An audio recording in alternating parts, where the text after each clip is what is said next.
obviously because of the situation we're in that a lot of people, and I think you're going to see a lot of really big classes this year across college football because of the portal. James, other than the quarterback position, what do you see as your top one or two questions on offense?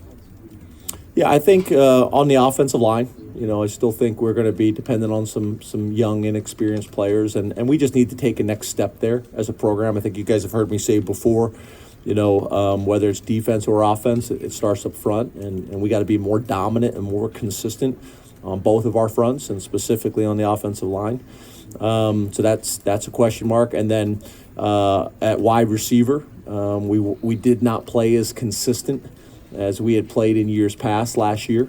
So that's an area that we got tremendous confidence in both those areas, but we need to take the next step. So they're probably the two biggest question marks on defense, D-tackle, and safety, like we talked about it. On offense, I'd say wide receiver and offensive line. James, along those lines, who do you see emerging in those leadership roles, especially at the skill positions, because you're so very few juniors and seniors at those spots? So do you see stepping up, and how have they done to this point? On both offense and defense? Especially offense. Yeah, on offense, it's KJ. On offense at the receiver position, he's a fairly young player, but for us, he's one of the more experienced guys.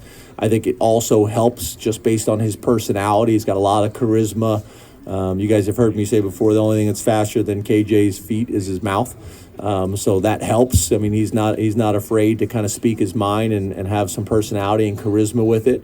I think Pat Fryermuth is a guy who's got a really strong voice, in our program right now, and feel really good about the responsibility and the approach that he's taking with it. I think Sean Clifford is really doing a good job of running with that as well. They're the skill guys from a leadership standpoint that I would say that jump out to me right now at this point on the offensive side of the ball.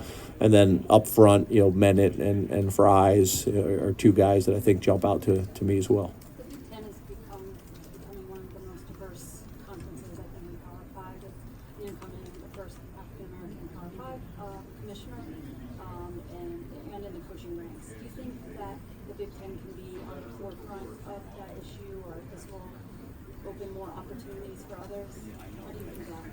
Yeah, and not only that, and female athletic directors, all of it. Yeah, I think it's great. I think the Big Ten is making decisions that they think are in the best interest of the conference and hiring the best person for the job. And if that happens to be a person of color, great. If that happens to be a woman, great. I think it's important. I think it's important for our country. I think it's important for college athletics that you have young women coming up on our college campuses that can see people that look like them in positions of power.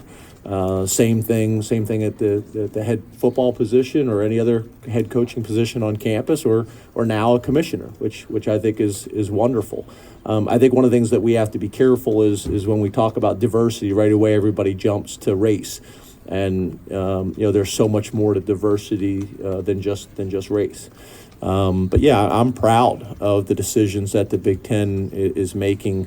But ultimately, we want to make sure that that these decisions are being made because they're the most qualified, best person. Because if we go down that route, then it's not good for anybody. And I think the Big Ten is doing that. So I'm very, very proud. The decline in attendance in college football is kind of a national issue right now. What do you think is the cause of that? Well, I'm the wrong person to ask because we were at 93,000 when I got the job, and we're at like 106,000. So you probably need to go talk to somebody else. I'm not sure. Yeah, I'm just messing with you. I think you hear a lot of different things. You hear a lot of different things in terms of the quality of TV and the experience that people can have maybe in their basements or in their living room.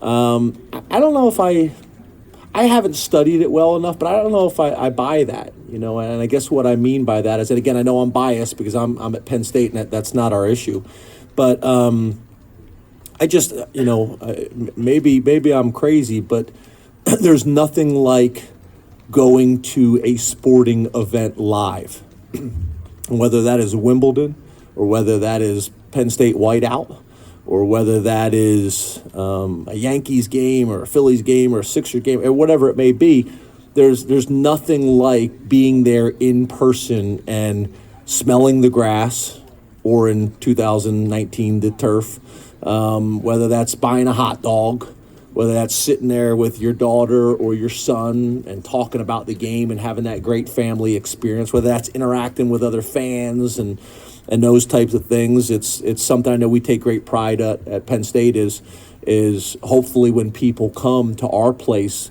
visiting fans, they have a great experience. They're welcomed by our fans, and tailgating and things like that. It's just, it's an opportunity to interact. It's an opportunity to put your phone down and look up and talk to people and interact and enjoy the great game of football, which in my opinion has the ability to bring communities together, and to bring people from all different backgrounds together at probably a time in our country where we need it the most. So, I'm not sure. I'm not sure. Our time at Vanderbilt, our attendance, dramatically increased. Our time at Penn State, it's dramatically increased, and we've been very fortunate. We got the best fans in America. I think it also helps that we're in central Pennsylvania.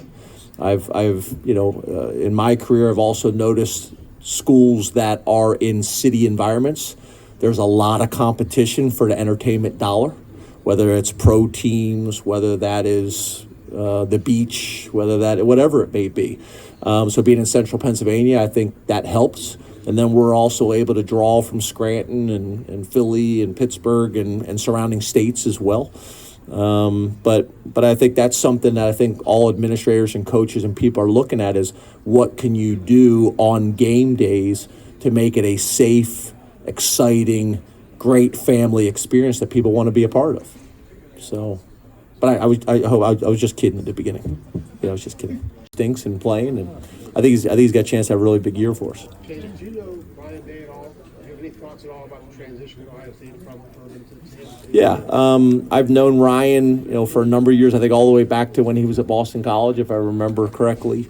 We have kind of I've followed his career, guy that I've respected and tracked.